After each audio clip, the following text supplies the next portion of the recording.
नमस्कार, आपका स्वागत है। आज हम आपके लिए एक नई कहानी लेकर आए हैं, जो जगत के पालन। हर भगवान श्री हरि की पत्नी माँ लक्ष्मी ने उनसे एक औरत विधवा क्यों होती है, इसके बारे में पूछा था। तो चलिए कहानी शुरू करते हैं। अगर आप भी आध्यात्मिक जानकारी पाना चाहते हैं, तो इस चैनल को अभी सब्सक्राइब कर लें। तो एक बार माता लक्ष्मी भगवान विष्णु से मिलने के लिए जाती है और कहने लगती है, प्रभु, जब मैं आपसे मिलने के लिए आ रही थी तो मेरी नजर मृत्यु लोक पर पड़ी। वहां मैंने देखा कि 3 स्त्रियां जो आपस में सहेली थीं, उनमें से 2 स्त्रियों विधवा होकर के दुखी जीवन जी रही थीं, जबकि एक स्त्री सुहागन होकर के अपने पति के साथ सुखी जीवन जी रही थी। प्रभु, यह बात मेरी समझ में नहीं आई, इसलिए मेरे मन में 3 प्रश्न उठने लगे। अब मैं आपसे यह चाहती हूँ कि आप मेरे तीनों प्रश्नों के उत्तर देकर के मुझे संतुष्ट करने की कृपा करें। मित्रों, इस प्रकार माता लक्ष्मी की बात को सुनकर भगवान विष्णु कहते हैं, हे लक्ष्मी, तुम मुझे अपने तीनों प्रश्नों को बताओ। मैं तुम्हें तुम्हारे प्रश्नों के उत्तर देकर के पूरी तरह संतुष्ट करने का प्रयास करूंगा। अब माता लक्ष्मी कहती है, प्रभु, मेरा पहला प्रश्न है, कौन सी स्त्री समय से पहले विधवा हो जाती है? मेरा दूसरा प्रश्न है, कौन सी स्त्री को जीवन में कभी सुख नहीं मिलता? और मेरा तीसरा प्रश्न है, कौन सी चीज ऐसी है जो एक पत्नी अपने पति को मांगने से भी नहीं देती? मित्रों, इस प्रकार माता लक्ष्मी के प्रश्नों को सुनकर के भगवान विष्णु कहने लगे, तुम जिन स्त्रियों की बात कर रही हो, उनमें से 2 स्त्रियों विधवा होकर अपना दुखी जीवन जी रही है, और वहीं पर एक स्त्री सुहागन होकर के अपने पति के साथ में अपना सुखी जीवन जी रही है।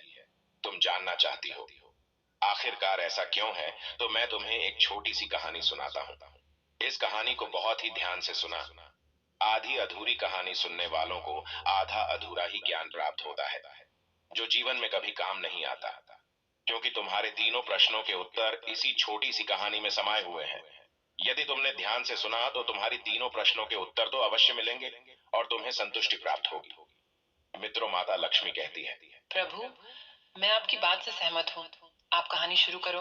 मैं कहानी को पूरी मन से सुनूंगी, और जब तक आप कहानी बोलेंगे, तब तक मेरा मन किसी दूसरे स्थान पर नहीं जाएगा।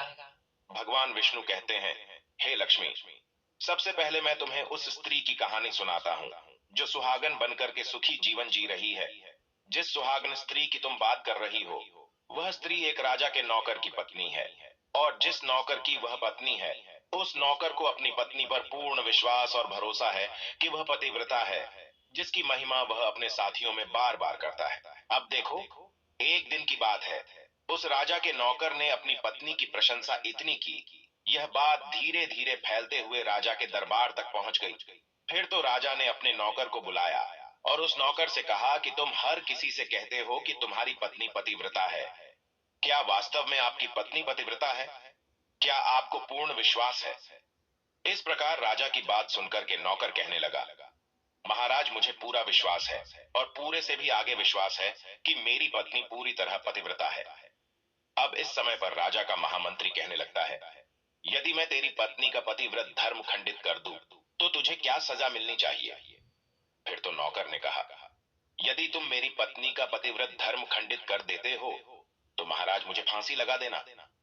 अब उधर वह राजा का नौकर भी मंत्री से कहता है, यदि महाराज यह मेरी पत्नी का पत्नी व्रत धर्म खंडित नहीं कर पाए, तो इनको सजा क्या मिलनी चाहिए? तो राजा ने कहा कि मंत्री को भी फांसी की सजा दी जाएगी। फिर भगवान विष्णु कहते हैं, लक्ष्मी मंत्री ने स्वीकार कर लिया और नौकर से पूछा कि क्या वस्तु लाऊं जिसे तू माने कि मैं तेरी पत्नी का धर्म खंडित करने में सफल हुआ? तो नौकर ने कहा, मंत्री, यदि तुम मेरे घर से जाकर के मेरे विवाह के समय पर मुझे एक पटका मिला था और एक कतार मिली थी, वह मेरी पत्नी ने बहुत ही संभाल कर रखी है, जो सुहाग की निशानी मानी जाती है। यदि तू पटका और कतार लाकर मुझे दिखा दे, तो मैं मान जाऊंगा कि मैं मेरी पत्नी का धर्म तूने पूरी तरह नष्ट कर दिया है। अब शर्त स्वीकार हो जाने के बाद में वह मंत्री शहर में जाता है और एक दुती से जाकर मिलता है। वह दुती हमेशा एक दूसरे से भिड़ने का काम करती थी, और जो काम कोई नहीं कर पाता, वह काम करने में वह सक्षम थी। फिर इस प्रकार उस मंत्री ने उस दुती को अपने स्वार्थ के लिए बुलाया और द्वितीय से कहा कि देखो, इस नाम का एक व्यक्ति है, एक व्यक्ति, उससे मेरी शर्त लगी है।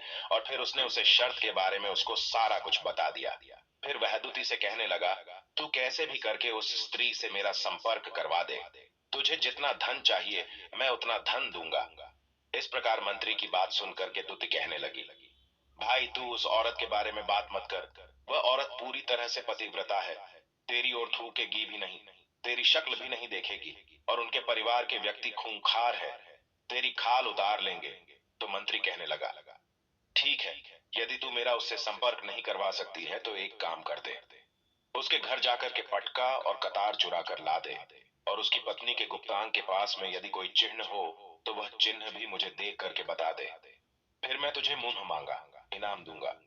यह बात दुती की समझ में आ गई और उसने कहा, ठीक है, मैं तुम्हारा काम अवश्य करूंगी। नौकर शहर में रहता था। दुती नौकर के घर जाती है, उसकी पत्नी से जाकर बोलता है, बेटी मैं तेरी पति की बुआ हूं, मैं कई वर्षों के बाद आई। फिर उस स्त्री ने कहा, मैंने आपको पहले कभी देखा नहीं, इसलिए पहचान नहीं पाई। और इस प्रकार उस दुती को उस नौकर की पतिव्रता स्त्री ने बहुत बड़ा सम्मान दिया, मगर उसे क्या मालूम था कि यह उसके साथ में छल करने आई है। अब भगवान विष्णु कहते हैं, लक्ष्मी इस प्रकार वह दुती उस पतिव्रता स्त्री के साथ में 2 दिन तक रुकी। जिस समय वह स्त्री स्नान करने लगी तो दुती उठ करके उस पतिव्रता के कमर रगड़ने लगी। उस पतिव्रता स्त्री ने बहुत मना किया, फिर भी वह दुती नहीं मानी और कहने लगी, तुम मुझे तो बेटी से भी प्यारी लगती हो तो मना मत करो। काफी दिनों के बाद में मेरी तुम्हारी मुलाकात पहली बार हुई है। अब ऐसा कहकर के वह दुती मुख पर हाथ फिराने लगी। फिर आंखों को धोने के बहाने से उस दुती ने उसे पतिव्रता स्त्री की आंखों पर पानी मार दिया और उसे स्त्री की आंखें बंद हो गई। इस प्रकार गुप्तांग के पास में जांग पर तिल था जो दुती ने देख लिया। बस उसका काम बन गया।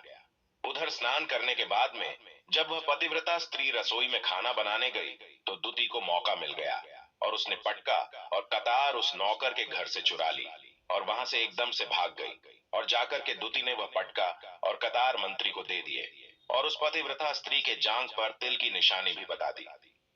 मंत्री सीधा राजा के दरबार में पहुंचा और राजा से जाकर कहा, महाराज, मैं नौकर की पत्नी के साथ में 2 दिन बिताए और यह पटका तथा कतार उसी के हाथों से लेकर आया हूं।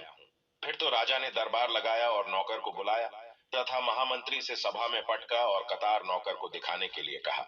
फिर राजा की आज्ञा पाकर के मंत्री ने उस नौकर को पटका और कतार दिखाई और उसकी पत्नी की जांघ पर तिल भी बताया तो नौकर मान गया कि वास्तव में आज मेरी पत्नी ने अपना पतिव्रत धर्म पूरी तरह से भंग करवा लिया। भगवान विष्णु कहते हैं, लक्ष्मी, फिर तो राजा ने फांसी का दिन 15 दिन के बाद में रख दिया और कहा कि नौकर को 15 दिन के बाद में फांसी पर चढ़ाया जाएगा। और इस प्रकार से नौकर से उसकी अंतिम इच्छा पूछी तो नौकर ने कहा कि मैं अपनी पत्नी से अंतिम बार मिलना चाहता हूँ। इस प्रकार राजा ने उस नौकर को आज्ञा दी कि ठीक है, तुम अपनी पत्नी से मिल सकते हो। फिर नौकर अपने घर गया और अपनी पत्नी से कहा कि आप मेरे साथ में बहुत बड़ा विश्वासघात किया। मैंने आपके विश्वास पर मंत्री से ऐसी शर्त लगाई थी कि राजा के दरबार में राजा के सामने मैंने कहा था कि मेरी पत्नी का पतिव्रत धर्म कोई नष्ट कर दे तो मुझे फांसी लगा देना। अब मुझे 15 दिन के बाद में फांसी लगा दी जाएगी। मेरे साथ विश्वासघात करके तुमने ठीक नहीं किया। उसे पतिव्रता स्त्री ने अपने पति को सारी बात बताई, मगर उस विश्वास नहीं हुआ। और फिर नौकर राजा के दरबार में पहुंचा तो राजा फिर उसे कैद में डलवा दिया गया। अब उधर नौकर की पतिव्रता धर्म पत्नी ने परमात्मा को याद किया और अपना भेष बदल करके राजा के दरबार में गई और राजा से नाच दिखाने की आज्ञा मांगने लगी, क्योंकि वह स्त्री बहुत ही सुंदर थी और उधर राजा शौकीन होते हैं। इसलिए राजा ने आज्ञा दे दी कि सभी मंत्री आदि उपस्थित होकर के इस सुंदरी का नाच करवाने की पूरी व्यवस्था करी। भगवान विष्णु कहते हैं, लक्ष्मी, फिर तो सब मंत्री महामंत्री राजा आदि दरबार में उपस्थित हुए और फिर उस नौकर की धर्म पत्नी ने जब नाचना शुरू किया तो राजा को उस स्त्री का नाच बहुत ही सुंदर लगा। और फिर राजा ने कहा, तुम मुझसे क्या मांगना चाहती हो? तुम जो भी मांग मांगोगी मैं तुम्हें वही दूंगा। फिर उस नौकर की पतिव्रता स्त्री ने कहा, महाराज, आपकी सभा में मेरा चोर है जिसने मेरे रुपए लिए थे मगर आज तक वापस नहीं दिए, उसे फांसी की सजा दे दीजिए। अब राजा ने कहा, ठीक है, बताओ, मेरे दरबार में तुम्हारा चोर कौन है, उसका नाम क्या है, मैं उसको फांसी की सजा अवश्य दूंगा। भगवान विष्णु कहते हैं, फिर उस नौकर की पतिव्रता स्त्री ने कहा, महाराज, आपका मंत्री मेरा चोर है, आप इनको फांसी की सजा अवश्य दें। अब उधर जैसे ही मंत्री ने सुना कि यह सुंदरी मुझे अपना चोर बता रही है तो मंत्री कहने लगा, महाराज, मैं कसम खाकर कहता हूँ कि मैं इसका कभी कुछ नहीं चुराया है। मैंने इसे आज तक कभी देखा ही नहीं है, तो मैं चोरी कैसे कर सकता हूँ? मैं आज तक इसकी शक्ल ही नहीं देखी है। अब भगवान विष्णु कहते हैं, लक्ष्मी जैसे ही मंत्री ने कहा कि मैं सुंदरी की आज तक शक्ल ही नहीं देखी है, तो वह सुंदरी कहने लगी, महाराज, यह मंत्री मुझे जानता नहीं है। तो आप इससे यह पूछो, यह पटका और कतार कहाँ से लाया था? मैं उस नौकर की पत्नी हूँ जो आपके यहाँ पर नौकरी करता है, और आप मेरे निर्दोष पति को फांसी चढ़ने वाले हैं। अब मैं आपको पूरी दस्त सुनती हूँ।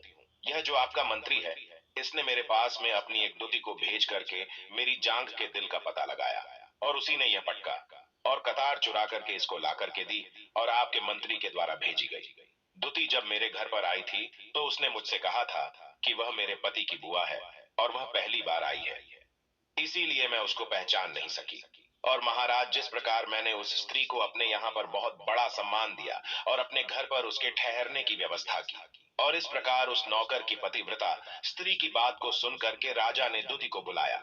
फिर उस दुती ने राजा को सारी सच्चाई बता दी, जिससे राजा ने उस नौकर को रिहा कर दिया और मंत्री को फांसी पर चढ़ा दिया। भगवान विष्णु कहते हैं, लक्ष्मी, इस प्रकार उस नौकर की पतिव्रता स्त्री ने अंत में राजा से कहा, महाराज, मैं अपने पति से बहुत प्यार करती हूँ। मैं एक चरित्रवान स्त्री हूँ। कभी भी मैं अपने पति का नाम तक अपने मुंह से नहीं लेती। भगवान विष्णु कहते हैं, लक्ष्मी, मेरी कहानी पूरी होती है। अब तुम अपने तीनों प्रश्नों के उत्तर सुनो। तुम्हारा पहला प्रश्न था, कौन सी स्त्री समय से पहले विधवा हो जाती है? तो जो स्त्रियां अपने पति का नाम लेती हैं, वह समय से पहले विधवा हो जाती है, क्योंकि पति का नाम लेने से पति की उम्र कम हो जाती है और समय से पहले ही उनके पति की मृत्यु हो जाती है। ऐसी स्त्रियां जो पति का नाम लेती हैं, समय से पहले ही विधवा होकर के एक दुखी जीवन जीती है। बस यही राज की बात है कि तुम जिन तीन सहेलियों की बातें कर रही थी, उनमें से दो विधवा थी और एक ये नौकर की पत्नी थी, जो पतिव्रता स्त्री थी। यह पतिव्रता स्त्री कभी भी अपने पति का नाम मुंह से नहीं लेती थी, और उधर वह दो स्त्रियों जो विधवा होकर जीवन दुखी होकर जी रही है, वह हमेशा अपने पति का नाम लेकर ही बुलाती थी, जिसकी वजह से उनके पति की उम्र कम हुई, और फिर वह दोनों स्त्रियां समय से पहले ही विधवा हो गई, और आज वह दुखी जीवन जी रही है। इसलिए कभी भी स्त्रियों को अपने पति का नाम अपने मुंह से नहीं लेना चाहिए। अब तुम्हारा दूसरा प्रश्न था, कौन सी स्त्री को जीवन में कभी सुख नहीं मिलता है? तो समझ लो, जो स्त्रियां अपने पति के बिना अनुमति के किसी तीर्थ स्थान या उत्सव में जाती हैं, उनके जीवन में कभी सुख नहीं आता। ऐसी स्त्रियां जीवन पर दुखी रहती हैं और उन्हें पति का कभी प्रेम नहीं मिलता। भगवान विष्णु कहते हैं, लक्ष्मी, तुम्हारा तीसरा प्रश्न था कि ऐसी कौन सी चीज है जो एक पत्नी अपने पति को मांगने से भी नहीं देती, तो समझ लो, वह चीज गाली है। एक चरित्रवान स्त्री कभी अपने पति को गाली नहीं दे सकती, और जो स्त्री गाली देती है, वह स्त्री कभी चरित्रवान नहीं होती, और ऐसी स्त्री जीवन भर रोती है। उसके जीवन में कभी सुखी नहीं आती, और समय से पहले ही ऐसी स्त्री विधवा हो जाती है। मित्रों, इस प्रकार कहानी सुनने के बाद में माता लक्ष्मी पूरी तरह से अपने तीनों प्रश्नों से संतुष्ट होकर कहती हैं, प्रभु, वास्तव में जो स्त्री चरित्रवान होती है, वह कभी दुखी जीवन नहीं जीती है, क्योंकि ऐसे घर में लक्ष्मी का सदा वास होता है और वह घर धन धान्य से हमेशा भरपूर बना रहता है। ऐसी स्त्रियां हमेशा घर को स्वर्ग बना देती है। तो दोस्तों, यदि आपको यह वीडियो पसंद आई हो, तो प्लीज आप हमारे चैनल को सब्सक्राइब अवश्य करें, वीडियो को लाइक करें, और दोस्तों, सच्ची श्रद्धा से कमेंट में जरूर लिखें। जय श्री राम। प्रिय मित्रों, वीडियो को अंत तक देखने के लिए धन्यवाद।